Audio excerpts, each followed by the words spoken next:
Jamaah ziarah istana, kita akan segera menuju ke Makom Sunan Gunung Jati. Makam di sebuah bukit kecil yang dikenal sebagai Gunung Sembung. Kompleks pemakaman ini berada di lintasan Jalan Cirebon Indramayu, kurang lebih berjarak 4 km dari pusat kota Cirebon ke arah utara. Memasuki area pemakaman dari jalan utama, peziarah akan menjumpai barisan toko-toko yang menjajakan aneka rupa kebutuhan ziarah, seperti kembang 7 rupa dan kemenyan. Di samping itu, kebanyakan dari toko-toko itu juga menjual aneka perlengkapan dan peralatan. Jamaah ziarah Radio Istana di saat ini yang sudah berada di Makom Sunan Gunung Jati, kita berada di salah satu, ini bahasanya adalah mandi, ya, mandi jajar. Mungkin mandinya adalah kalau bahasa Jawanya mungkin sebuah paseban atau pendopo yang begitu mewah. Ini terbuat dari mungkin kayu yang lampau. Ini adalah hadiah dari Prabu Siliwangi Pajajaran untuk Kanjeng Sunan Gunung Jati. Ini ya, kita lihat begitu mewah. Ya, saya coba komentar dari Pak Nur, dari Cepu Pak Nur. Bagaimana Anda tentang ini Pak Nur? Ini mungkin sebuah pendopo ini Pak Nur. Pendopo. Ini hadiah dari Prabu Siliwangi. Menurut sangat megah. Bapak gue mulai neng Cepu nu ya. Lah, ini MM-an ini. Iya. Iya. Baik, terima kasih. Kita ikuti liputannya untuk saat ini di Makom Sunan Gunung Jati. Memasuki area dari pemakaman, peziarah istana akan melewati gerbang gapura utama yang tersusun dari tatanan batu bata merah yang berdiri tambun dan anggun. Tepat di belakang gapura inilah berjejeran para peminta sedekah yang membawa wadah penampung uang sumbangan seperti kotak amal hingga panci baskom dari tembaga.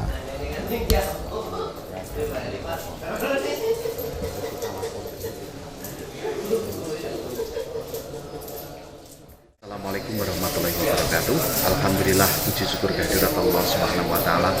Hari ini kita bisa bersama-sama kembali untuk melaksanakan yaitu ziarah wali wisata religi Radio Istana FM tahun 2016. Pada saat ini kita berangkat tanggal 5 Februari 2016. Dan saat ini kita sudah masuk di tanggal 6, tepatnya hari Sabtu 6 Februari 2016. Kita sudah memasuki area makom dari Kanjeng Sunan Gunung Jati. Alhamdulillah untuk kerabat istana juga untuk seluruh jamaah ziarah. Saya ucapkan terima kasih untuk semuanya yang telah ikut serta bersama kita. Semoga tujuan dan keinginan kita tercapai dengan ikut serta berziarah ke makam aulia, ke makam para wali. Apa yang kita inginkan akan dikabulkan oleh Allah Subhanahu wa taala. Kita sudah ada di area Makom Sunan Gunung Jati saat ini, mengawali yaitu perjalanan wisata religi saat ini, di mana hari ini kita tahu ini bapak-bapak lagi beraktivitas.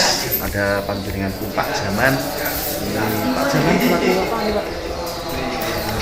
Bekas. Oh, juru kunci. Ya, Pak Jaman ini adalah juru kunci. Kemudian bapak-bapak bagian apa Pak? Juru kunci semua. Ya, itu jadi juru kunci semua yang saat ini ada di Makom Sunan Gunung Jati. Ini ada air putih ya dari sumber sini Pak Jawan ya, dari sumber sini, dan ini adalah air barokah namanya. Infaknya satu botol adalah Rp3.000 dan insya Allah kegunaannya ini adalah bisa mencerdaskan anak kita yang mungkin berperilaku kurang baik, ini bisa menjadi baik nih Pak Jalan ya, dan untuk penyakit juga bisa Pak Jalan, insya Allah. Nah ini pemirsa, satu botol infaknya adalah Rp3.000, mungkin manfaatnya lebih jauh dari harga itu sendiri. Nah untuk kerabat di sana juga tentunya para pemirsa, marilah kita ikuti perjalanan kita hari ini berziarah di makam Sunan Gunung Jati. Selepas gapura utama, sebenarnya terdapat 9 pintu makam yang masing-masing sekaligus membedakan tingkatan-tingkatan area makam yang berundak membentuk terasiring. Setelah beberapa lika-liku lorong ditempuh, peziarah hanya dibatasi hingga di depan pintu kelima yang dikenal sebagai pintu pasujudan.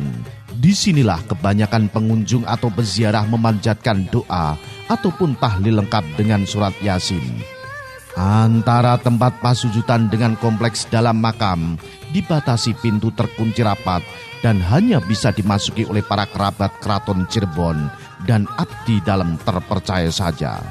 Sebagai suatu pengetahuan tambahan, para abdi dalam Kanjeng Sultan yang dipercaya menjaga dan mengurusi kompleks makom Sunan Gunung Jati ini jumlahnya selalu 108 orang. Mereka adalah anak cucu atau keturunan dari para prajurit keling dari kerajaan Kalingga yang konon dulu sempat terdampar di perairan Cirebon dan terpilih untuk menjadi pengawal pilihan Kanjeng Sunan Gunung Jati. Suasana di depan pintu pasujudan hampir dapat dipastikan selalu ramai dan penuh sesak dengan para peziarah yang datang silih berganti. Di sisi kanan dan kiri pintu pasujudan terdapat beberapa padasan berisi air suci untuk berwudu para peziarah. Air ini terkadang juga banyak diwadahi dalam botol air mineral untuk dibawa pulang oleh para peziarah. Di area kompleks makam juga terdapat beberapa sumber air yang dikeramatkan, seperti Sumur Kamulyan, Sumur Jati, Kanoman, Kasepuan, dan Jolotundo. Khusus mengenai Sumur Jolotundo, konon dulu dibuat oleh Sunan Kalijogo pada saat rombongan para wali berkunjung ke wilayah Cirebon. Tanah Cirebon sedari dahulu dikenal tandus dan sangat sulit untuk menemukan sumber air tawar. Maka pada saat akan menunaikan sembahyang, para wali memerintahkan Sunan Kalijogo untuk membuat atau menemukan mata air untuk berwudu.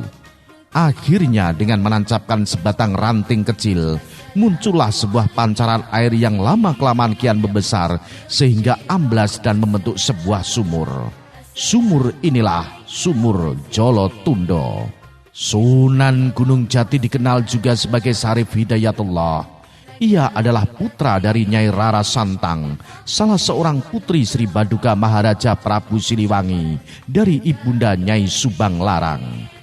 Ayahnya bernama Syekh Maulana Akbar yang berasal dari negeri Gujarat di India Selatan. Dengan demikian ia adalah salah satu cucu dari raja terbesar Pajajaran. Sunan Gunung Jati dikenal sebagai satu-satunya anggota Wali Songo yang menyebarkan agama Islam di Tatar Pasundan atau wilayah Jawa Barat. Sepeninggal Prabu Siliwangi, kerajaan Pajajaran mengalami kemunduran dan terpecah belah. Salah seorang putranya Raden Walang Sungsang memisahkan diri dari kekuasaan pusat untuk mendirikan keraton Cirebon dengan gelar Prabu Cakrabuana. Sang Prabu tidak memiliki seorang pun putra laki-laki. Tatkala Sarif Hidayatullah telah dewasa dan kembali dari pengembaraan di Tanah Suci Mekah, maka ia kemudian dinikahkan dengan saudara sepupunya yang bernama Dewi Pakungwati. Kelak Sarif Hidayatullah menggantikan tahta uaknya dan membangun keraton Pakungwati yang kini dikenal sebagai Keraton Kasepuan Cirebon. Itulah singkat cerita dari makom Sunan Gunung Jati. Setelah ini para peziarah dari Radio Istana FM akan menuju ke Masjid Kubah Emas.